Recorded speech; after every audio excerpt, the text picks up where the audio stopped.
ఎన్నికల ప్రచారంలో బాన్సువాడ ఎమ్మెల్యే పోచారం శ్రీనివాస్ రెడ్డి భావోద్వేగానికి గురయ్యారు. డబుల్ బెడ్రూమ్ లబ్ధిదారులకు రావాల్సిన నిధులు ఆపేశారని ఆవేదన వ్యక్తం చేశారు. మంత్రికి చెప్పినా పట్టించుకోలేదని, కాంగ్రెస్ నాయకులే కావాలని అడ్డుకుంటున్నారని మండిపడ్డారు. పార్లమెంట్ ఎన్నికల తర్వాత డబ్బులు ఇవ్వకపోతే కలెక్టరేట్ ఎదుట లబ్ధిదారులతో కలిసి ధర్నా చేస్తానని హెచ్చరించారు. అయినా పట్టించుకోకపోతే ప్రాణత్యాగానికైనా సిద్ధమేనన్నారు. బీఆర్ఎస్ జహీరాబాద్ అభ్యర్థి గాలి అనిల్ కుమార్ కు మద్దతుగా ప్రచారం చేశారు.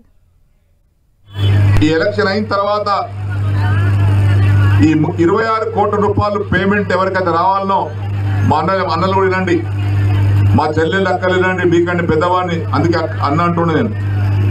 మీరు అక్కడ చిన్నవారు అందరు చెల్లెళ్ళు నాకు వినండి. పార్లమెంట్ ఎలక్షన్ అయిన తర్వాత మే 13 తర్వాత ఒకవేళ పేమెంట్ రాకపోతే మిమ్మల్ని అందరిని తీసుకుపోయి కలెక్టర్ ఆఫీస్కి ధర్నా చేపిస్తా. మీరందరూ కూడా కుటుంబ సమేతంగా రండి. నేను కూడా నా భార్యతో పాటు వస్తానని ధర్నా చేస్తాను కోసం కూర్చుంటా.